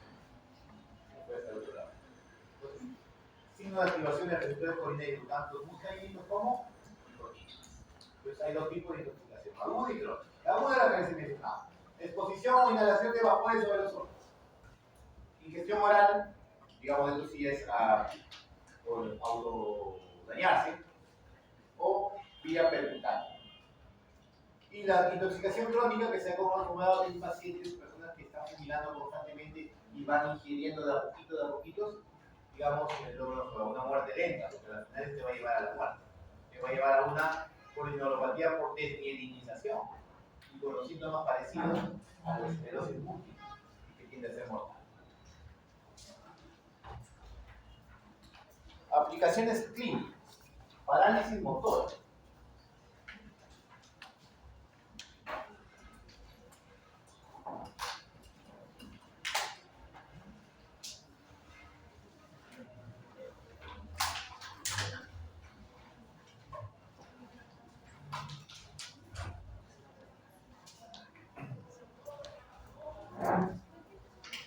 Esa parálisis motora, que es la que hacemos nosotros después de la operación.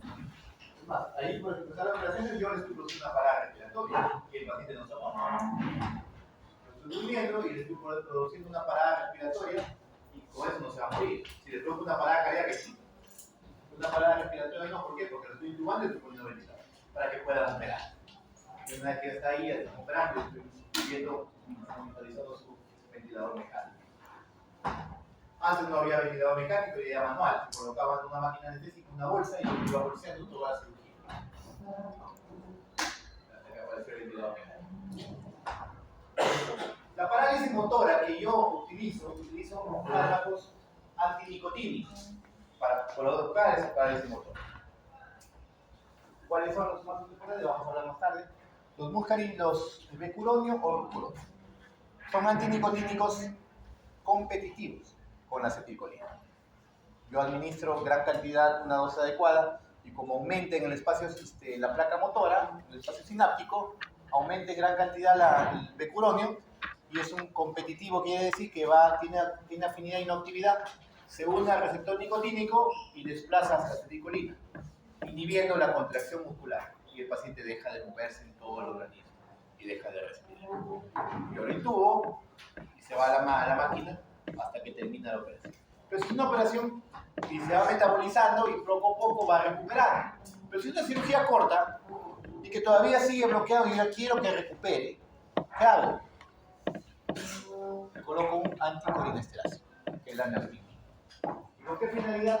Que la neostigmina, al inhibir la acetilcolinesterasa, aumenta los niveles de acetilcolina en el espacio sináptico, desplazando al becuronio que está, digamos, ocupando el espacio. Entonces, como aumenta la cantidad de acetilcolina, desplaza y el paciente recupera la contracción muscular. Ahora la pregunta, les acabo de decir que el becuronio es un antagonista competitivo de los receptores nicotínicos con la acetilcolina, porque estamos hablando del mismo receptor y es competitivo porque estamos hablando del mismo sitio del receptor. La pregunta es, la neostigmina respecto al mecuronio, ¿qué tipo de antagonismo es?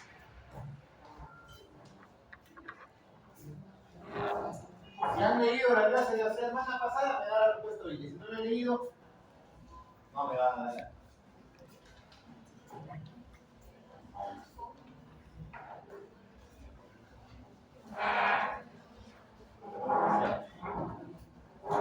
¿Qué me dices? ¿Qué tipo de antagonismo sería la neostigmina con el mecuronio, que es un antibiótico?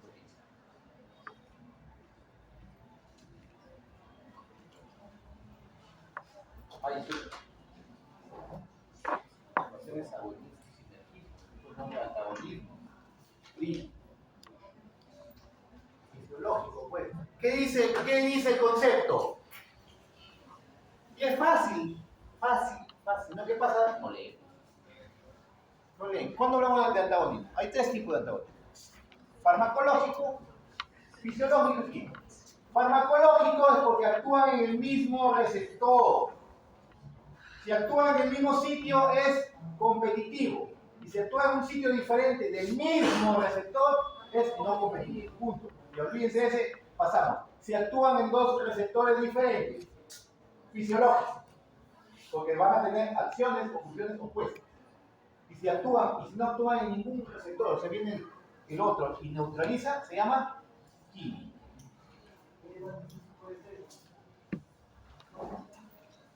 ¿Sabe qué? Claro que creo que tanto de un servicio que no hay problema. Yo no me canso de ver.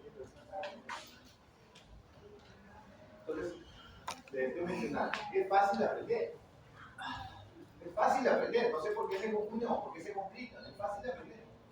Así de simple, tres cosas. Mismo receptor, farmacológico. Diferente receptor, fisiológico. Ningún receptor, químico. Y al farmacológico se divide en dos. Mismo sitio, competitivo. Sitio diferente, no competitivo. Punto. Y punto, nada más. Nada más. Porque funciona. Eso es así. Entonces, la neostigmina tiene un tipo de antagonismo fisiológico con el depurón. Ahora, yo ya le he administrado al paciente, recuperó la ventilación, pero la neostigmina es un anticolinesterasa, por lo tanto va a tener acción también, así como tiene acción activando los receptores nicotínicos, también activa los receptores muscarínicos. Yo no quiero efectos muscarínicos. Imagínate que yo le estoy administrando neostigmina para revertir los efectos nicotínicos, el paciente recupera la ventilación y se me muere por una parada cardíaca, porque va a producir bradicardia. Entonces, ¿qué hago? ¿Con qué lo administro la neostigmina? ¿Con qué lo administro? Carolina, ¿con qué lo administro? Con atropina. ¿Porque la atropina qué es? Un antinucleíno. Y con eso me evito los efectos, digamos, muscarínicos. Entonces, siempre, si voy a administrar una neostigmina para revertir los efectos de acá, tengo que hacerlo con atropina, porque efectos muscarínicos no quiero. En caso de miastenia gravis, aquí están los fármacos que van a ser para revertir, digamos, la sintomatología de las. En caso de ileo paralítico o disección abdominal o digamos, del intestino, no está, digamos, se ha detenido. Podemos colocar betanicol, que es un de colina, que es un muscarínico directo, para volver. Recuerden que las ecolinas los muscarínicos aumentan el peristantino para revertir. Si hay una atonía vesical, retención urinaria, una vejiga hipotónica, se te da también el betanicol. Betanicol se va a administrar para reactivar esa vejiga. En el caso de glaucoma, recuerden que la acetilcolina disminuye, mejor dicho, aumenta el drenaje de moracoso, disminuye la presión intraocular. Acá también, hidroxapina, carbacol. Y en caso de aceite, utilizamos unos anticolinestéricos especiales que actúan a nivel del sistema nervioso central, como el montepecilo, ibastimina y la galaxia. Pregunta usted.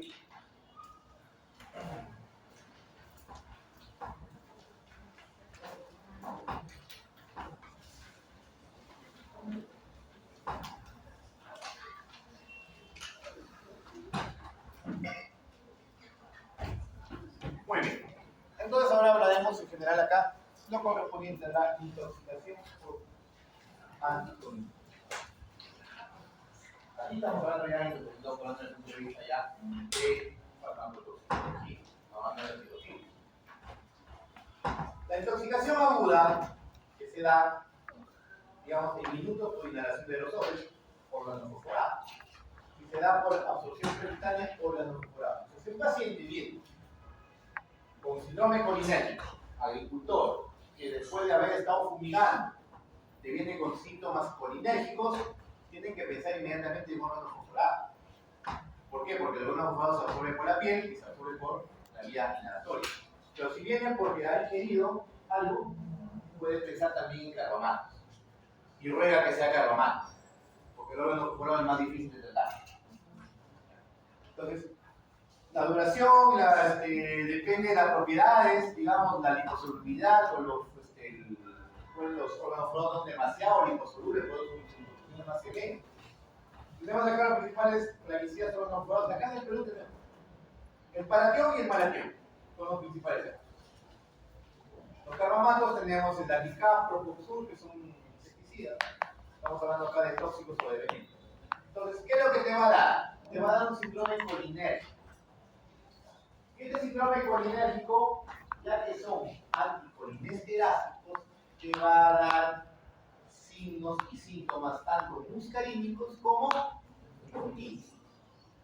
Los muscarínicos son los más llamativos, digamos incluso los más peligrosos y los más severos. Como, bueno, aquí con una simple miosis, visión borrosa, dificultad de acumulación, con esto te vas a morir. Hiperemia, rinorrea, pero sí con esto. Broncorrea te da broncoconstricción que te va a llevar a una disnea, cianosis, dolor torácico, tos intensa por la misma broncoconstricción, que te puede cerrar a tal punto que te puede llevar a una parada respiratoria. Pero esta parada respiratoria no la vas a, así intubes al paciente, no vas a abrir, no va a entrar el aire, ¿no? Que lo veo que están cerrados. En cambio, el nicotínico solamente es el músculo. Acá no, acá está cerrado. Acá está cerrado. Diarrea, vómitos, cialorrea, incontinencia de esfínteres, como digo, vomitado, defecado, dolores abdominales intensos, el corazón bradicardia, bloqueo cardíaco, parada cardíaca, hipotensión, función involuntaria, y como ven, diaforesis excesiva por la secreción glandular de las glándulas, digamos, ubicadas. Estos son signos colinérgicos, musca y tenemos también signos y síntomas nicotínicos. Si hablamos de la placa motora, calambres, debilidad generalizada, fasciculaciones, dolor muscular intenso, y por último termina ya cuando ya ocupó o estimuló todos los receptores nicotínicos de la placa motora, termina una parálisis flácida. Aquí es una parada respiratoria. Pero como les vuelvo a decir, mientras puedan intubar y poner un mamú, incluso hasta con respiración boca a boca, lo pueden mantener vivo. Porque el problema es muscular. Y las sinapsis ganglionares, nicotínicas también, porque saben que son nicotínicas, pueden dar al inicio cefalea, hipertensión transitoria, mareo, palidez y taquicardia, pero los síntomas muscarínicos predominan. Esta hipertensión y taquicardia son transitorias, al inicio nomás. Luego predomina el efecto muscarínico y termina con bradicardia, hipotensión y el parada lo vean, luego ya lo reviso. Tratamiento de intoxicación y reactivación de la enzima. Vamos a hablar de las medidas de apoyo, antagonizar acciones muscarínicas y reactivación de las anticolínicas. Medidas de apoyo, evitar que continúe la absorción. Si es vía oral y han pasado menos de 3 horas y está consciente, lavado oral. Si tienes carbón activado, también mejor. Pero dentro de las 3 primeras horas. Después ya no sirve nada, ya está saliendo. Si está consciente, lavado oral. Si está inconsciente, si puedes intubarlo, lo intubas, lavado oral. Si no, de costadito, con la boca hacia abajo, para evitar que se aspire. Vías respiratorias libres, tratar convulsiones y shock si las tuvieran. Allá, aparte del lavado básico, si no es por ingesta, y es porque se rompió la mochila, ¿no? Se cayó, se rompió y se bañó de órganos perforados, inmediatamente sacarle la ropa, si es posible bañar. No se vayan a poner a sacar la ropa sin guantes. porque si no, ustedes van a terminar intoxicados. Inmediatamente usted, si es que es un paciente que le ha caído órgano furado y está totalmente bañado, consíganse una máscara, si es posible una N95, porque el olor es fuerte. Y con guantes, y tampoco se van a poner a sacar botón por botón. Cojan una tijera y corten la ropa con una sola, porque mientras menos se pongan ustedes, menos riesgo también de que se intoxiquen, porque esto de aquí se inhala rápidamente por inhalación. Entonces, es bastante imposible.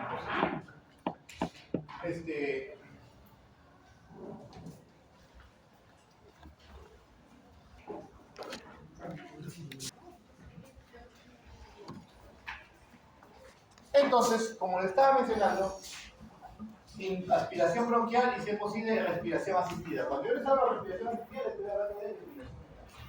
Puede ser manual, un bambú, y si tienen, pero no van a tener un centro de salud ya en ese caso, o en el hospital, tienen que tener.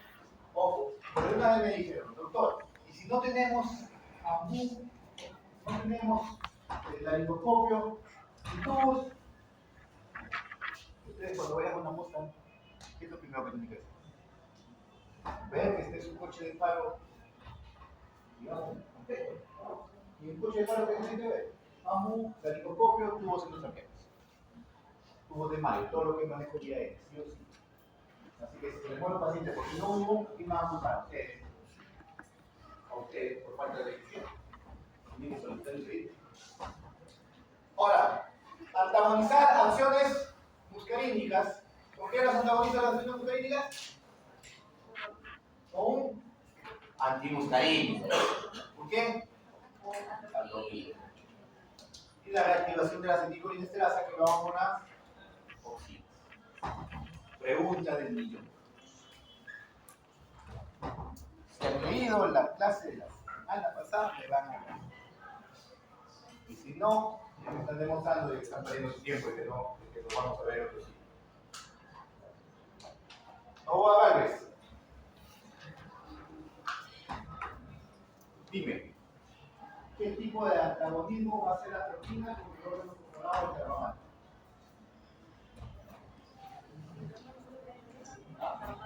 Fisiológico, muy bien. La atropina bloquea los receptores muscarínicos y el órgano controlado ha inhibido la acetilcolinesterasa. Son dos receptores totalmente distintos.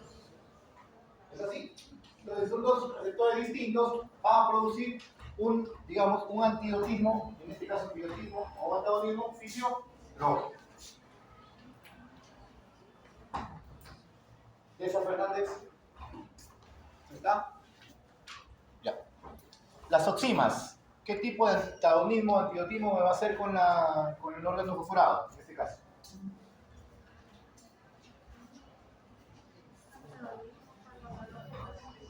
Competitivo. ¿Qué dice por ahí Carrero? ¿Qué tipo de antagonismo o antidotismo?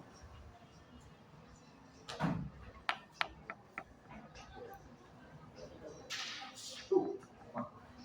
¿Qué tipo de antidotismo o antagonismo? Las oximas con el órgano fosforado. Tú.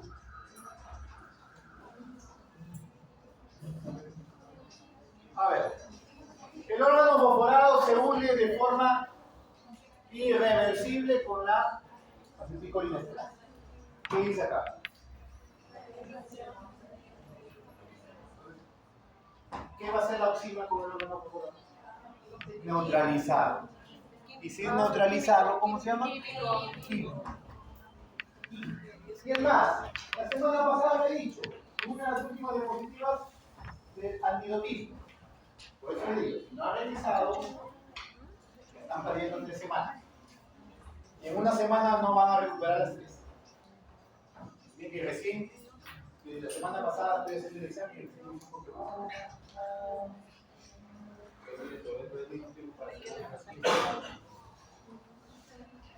Este punto de son eficaces dentro de las 12 primeras horas.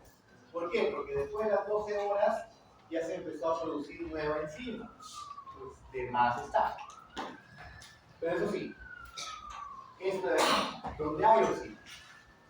Pero a veces están allá, como les dije, a la vuelta del cráter de un volcán, en su centro de salud, no va a haber enzimas, porque son fármacos costosos. Y es más, y tienen dificultad para referir, y está en un sitio donde a veces los familiares ni siquiera quieren ser referidos. ¿Qué hacer entonces? No hay enzimas. Atropina, nada más. Atropina, observación y seguir atropinizándolo hasta que la enzima se produzca nueva enzima, por lo menos unas 12 horas. Para ir el paciente pendiente, mirando inyecciones, brindando el oxígeno, si es posible, digamos, respiración asistida, con ambú, tubo, lo que sea, pero hasta que la nueva enzima se vuelva a aparecer, después y se recupera. Por eso es que como te digo, las toxinas por ronda corporal son mucho más severas que por carbamatos. Por carbamatos, ya, llegó, lo atropinizaste y solito se va a metabolizar porque no es irreversible. Muy bien, hasta ahí, ¿preguntas? ¿Preguntas?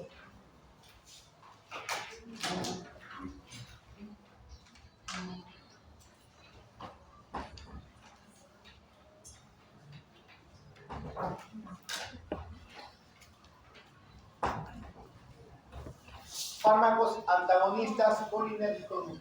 Entonces, ahora si hablamos del término antagonista o anticolinérgico, ¿qué efectos esperan encontrar? Lo contrario a los efectos muscarínicos. Anticolinérgicos, antimuscarínicos. Entonces, si la acetilcolina produce miosis, ¿qué me va a producir un anticolinérgico? Hidrasis. Si me produce la acetilcolina bradicardia, ¿qué va a esperar de un anticolinérgico? Dale. Para eso son, para contrarrestar los efectos muscarínicos. La atropina, por ejemplo, ya hemos hablado de ella, sin tocar el tema ya hemos hablado de la atropina. Entonces, vamos a ver. Vamos a decir, las sustancias que inhiben los receptores colinérgicos. Como ven ahí, ¿qué tipo de antagonismo van a hacer? ¿Qué tipo de antagonismo es? Competitivo, muy bien. Mismo receptor, mismo sitio. Vuelvo a repetir como para que se quede. Cuando hablamos son 3 tipos de antagonismo. Antagonismo farmacológico, cuando hablamos del mismo receptor. Antagonismo fisiológico, cuando hablamos de 2 receptores diferentes. Y antagonismo químico, cuando no hay acción en ningún receptor, sino directamente fármaco antagonista con fármaco. Del farmacológico hay 2 subtipos. Competitivo cuando es el mismo sitio y no competitivo cuando es en otro sitio, pero del mismo receptor. Acuérdense del ejemplo de la chapa de la puerta. En este caso están en el mismo sitio, tienen todavía una forma similar. Entonces, como la mina y la atropina son antagonismos competitivos, tienen misma afinidad, pero no tienen actividad. Entonces, actúan compitiendo por el receptor muscarínico. Entonces, ¿qué van a hacer las glándulas salivales, bronquiales y sudoríparas? Disminución de la secreción. En el músculo liso ocular, por ejemplo, midriasis. Tubo digestivo y vías urinarias, disminución del peristaltismo, relajación del músculo detrusor de la vejiga. En las glándulas de secreción gástrica y el retorno perítico de ganglios vegetativos, en el estómago, por ejemplo, disminuir la acidez. Disminuye la secreción gástrica. Estos son los efectos que van a dar por bloquear los efectos del parasitismo. Entonces aquí tenemos, según su origen, los naturales y los sintéticos o semi-sintéticos. Tenemos los alcaloides naturales, tenemos la atropina y la escopolamina. Naturales porque son, digamos, producidas o fueron, digamos, extraídas de ciertas plantas. La atropina de la belladona, la Atropa belladona. Nombre científico Atropa porque venía del dios Atropos, que era un dios de la muerte. La atropina, ahorita que salen en dosis exactas, antes pues ponían a hervir la belladona y ese extracto daban y ese extracto podría ser hasta venenoso, mortal. Y belladona, ¿por qué? Porque las señoritas se colocaban gotitas de ese extracto en los ojos para que se amplíen las pupilas porque produce midriasis y se vean más atractivas. Se chocaban con todo porque no veían, pero... ¿Alguien de ustedes ha hecho un ojo? ¿Sí? No, ¿nadie? Bueno, les colocan la tropicamida, que les deja la pupila grande, y no ven. No ven que no hay regulación del estrés y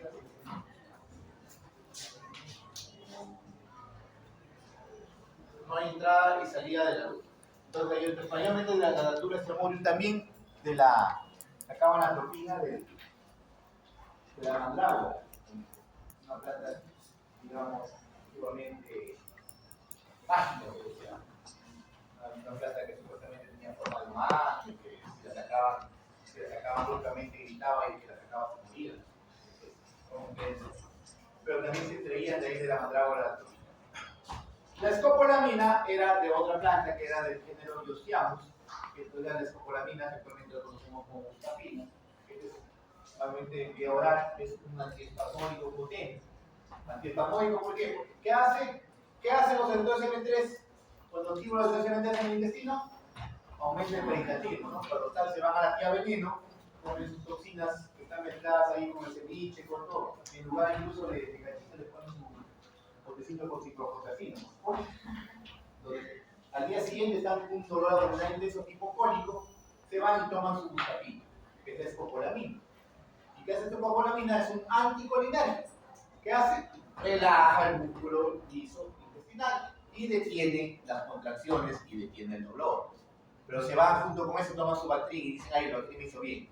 No, están tomando un antiespasmódico. No solamente la bustapina, también está la pargeverina, que está dentro de la guía de práctica que vamos a realizar la próxima semana, para ver lo que es motilidad intestinal. Entonces, tenemos los semisintéticos o sintéticos, tenemos la homatropina, la butilescopolamina o butilbromuro de escopolamina, que es, digamos, una modificación de esto. ¿Para qué? Para que no atraviese la barrera hematocefálica y no produzca efecto central. Tenemos otros, el citratropio y tiotropio, que son fármacos que se utilizan para el asma bronquial y el EPOC. ¿Por qué? ¿Por qué se utilizan para el asma bronquial y el EPOC? Porque son broncodilatadores. ¿Qué hace la acetilcolina de los bronquios? Broncoconstricción. ¿Y los anticolinarios qué hacen? Broncodilatación. Por eso de acá se utilizan como broncodilatadores.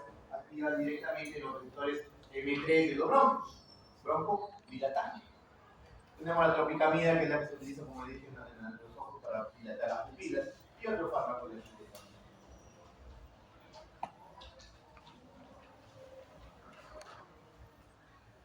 Tenemos en una estructura química terciaria y cuaternaria. Terciaria tenemos el nitrógeno terciario, quiere decir que van a atravesar fácilmente la barrera hematocefálica y van a absorberse fácilmente por la vía de ingestión.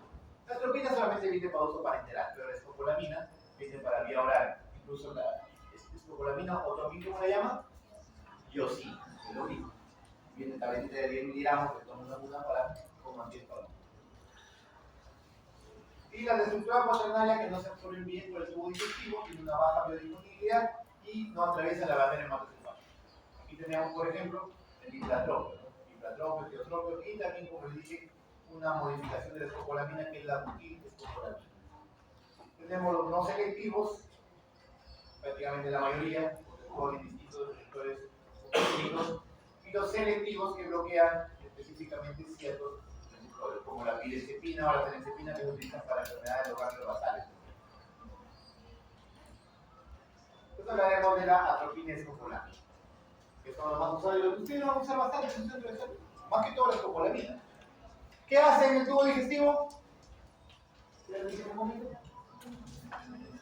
la motilidad intestinal, reduce la secreción gástrica, reduce la secreción glandular del tubo digestivo. En cierta parte también reduce el peristaltismo de las vías biliares, no a la misma intensidad que los demás digestivos. Las vías urinarias que produce dilatación de la pelvis, reducción del tono vesical.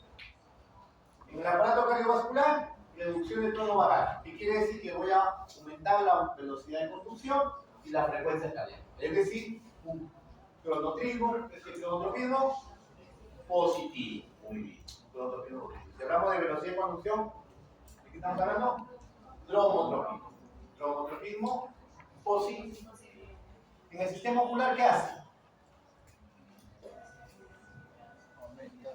¿Aumenta qué?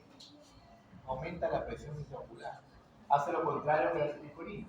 La aceticolina se acuerdan que aumentaba el drenaje del humor acuoso, disminuyendo la presión intraocular, y hace lo contrario.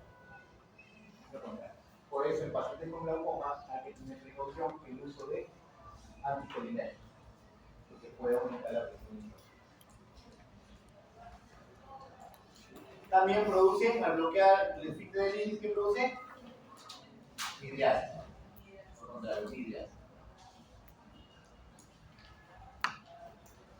En la glándula secretora, pues disminución, bloqueo de la sudoración, inhibe la secreción lacrimal. En el aparato respiratorio, ¿qué hacía?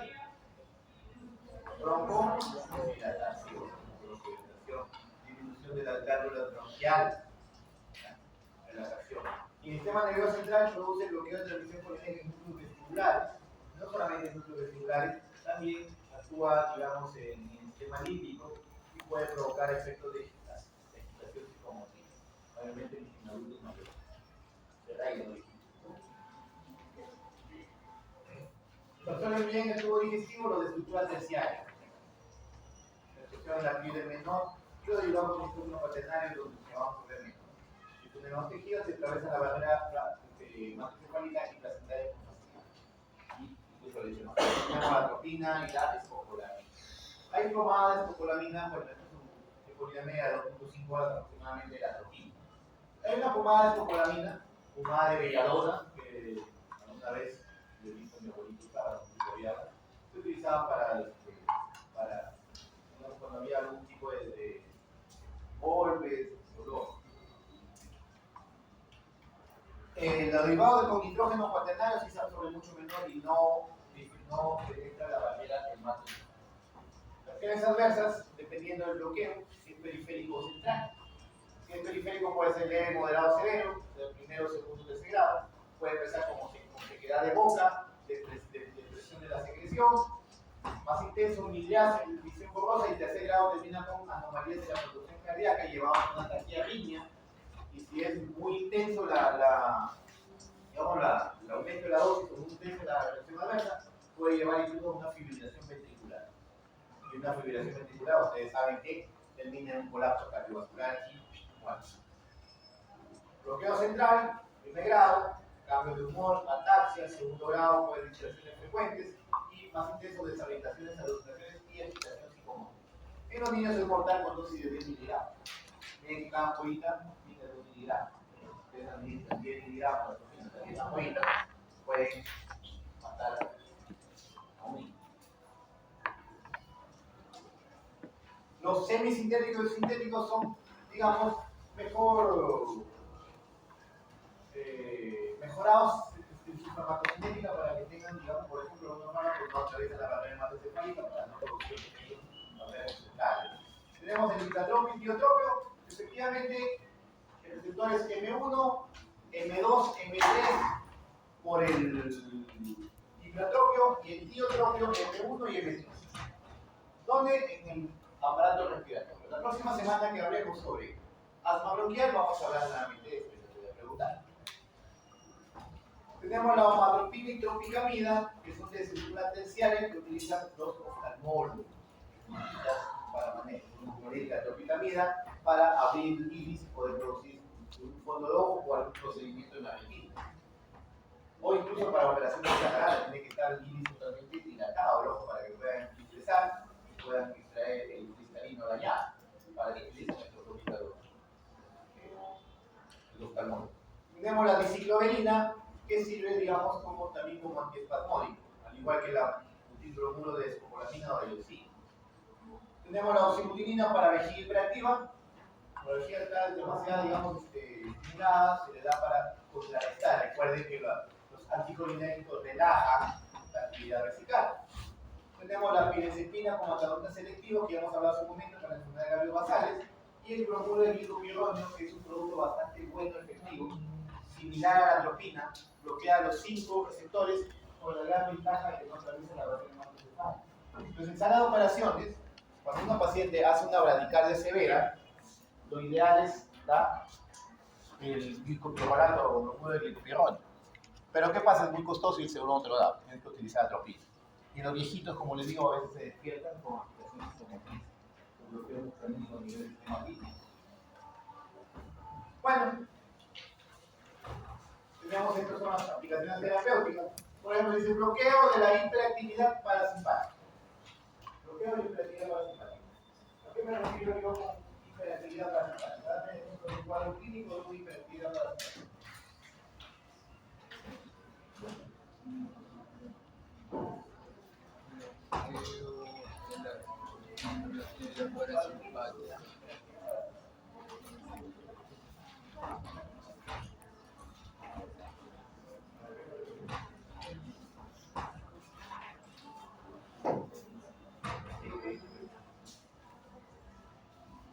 Un ejemplo de una hiperactividad parasimpática. Lo ven. ¿Cuál es el límite? Acércate luego de camino. ¿Ah?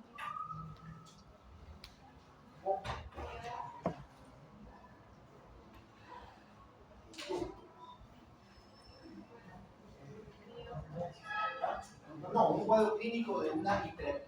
¿Cuándo hablamos de hiperactividad parasimpática? Digo una enfermedad, un cuadro clínico. Algo que hablemos de hiperactividad parasimpática. Primero. Taquicardia. Es un síntoma. Estamos hablando de un cuadro clínico de una hiperactividad parasimpática. ¿Ah? Una explicación por lo menos comparado, pues. Un síndrome colinérgico. Cuando le sale de un síntoma, un signo, pero yo de un cuadro clínico. Un cuadro clínico estamos hablando de un síndrome. Y un síndrome es un conjunto de signos y síntomas. ¿Eso nos enseña en serio? No estamos más preocupados por CM, patología, fisiopatio. Entonces, un conjunto de síntomas y síntomas que me provoca una hiperactividad parasimpática, un síndrome colinérgico. Intoxicación por vatos, intoxicación por carbamático. Por eso dice bloqueo. O sea, me da una hiperactividad parasimpática, le doy un anticolinérgico. Para el aparato digestivo, un dolor tipo cólico como antiespasmódico. En caso de vejiga hiperactiva, para disminuir, digamos, la contractilidad vesical. Y para la anestesia, lo que hemos mencionado, pacientes que están operándolo y me hace una bradicardia severa, tengo que dar atropina. Porque la bradicardia severa, cuando se da, digamos, en un operatorio, sobre todo en cirugía abdominal, es por estímulo vagal. ¿Por qué? Porque el cirujano a veces manipula el peritoneo. O cuando, por ejemplo, van a hacer la paroscopía, introducen los trocas, inflan con CO2 y es inflar, estira el peritoneo y inmediatamente hay un estímulo vagal. Y la respuesta es allá cae de golpe. Entonces, inmediatamente hay que colocar atropina para bloquear ese estímulo vagal. Es hiperactividad parasimpática del bajo. Aplicaciones oftálmicas que lo hemos hablado, enfermedad cardiovascular, enfermedad cardiovascular como la pielensepina que hemos mencionado también, asma bronquial, aparato respiratorio, etc. Y para terminar esta parte, hablaremos de los bloqueantes neuromusculares. Aquí hablamos ya de placas motoras. Aquí hablamos de placas motoras. Entonces hay dos. Ya. Tenemos los despolarizantes y los no despolarizantes. Los despolarizantes que actúan como agonistas de los receptores nicotínicos. Si hablamos de placa motora, inmediatamente se trae el receptor nicotínico. No vengan aquí con un cariño. Entonces, tenemos los despolarizantes. Los despolarizantes actúan como agonistas. Despolarizan intensamente la membrana, ya les mencioné hace un momento. Los receptores ionotrópicos son de corta duración. Aparte, como les dije, se acaban las reservas del calcio y se bloquea la contracción. Y termina en una parálisis flácida donde se puede intubar al paciente y el cirujano puede operar. Pero su duración es bastante corta. Su duración del efecto es de 8 minutos y recupera rápidamente.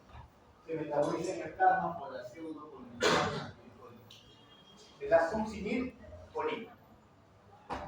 En cambio, los no despolarizantes compiten con la acetilcolina por el receptor. ¿Qué quiere decir? Que son antagonistas competitivos de los receptores nicotínicos de la placa neuromuscular, ¿de acuerdo? Placa motora. Tenemos los despolarizantes de la acetilcolina y los no despolarizantes en dos grandes grupos, los aminoesteroideos y la benzoisoquinolina. Aquí lo importante de saber acá, los más importantes de acá, el furonio o los furones. Y las benzoisoquinolinas, el primero que apareció el curare, y tenemos atracurio, cisatracurio. ¿Y qué se diferencia uno de estos? Que los aminoesteroideos se metabolizan en el hígado. Y las benzil-isoquinolinas se metabolizan en el plasma. Entonces, importancia de esto, que en pacientes con insuficiencia hepática son los fármacos ideales para inducir a una operación. ¿Por qué? Porque no van a pasar al hígado, se metabolizan en el hígado. Muy bien, chicos, ¿preguntas? 10 minutos de break.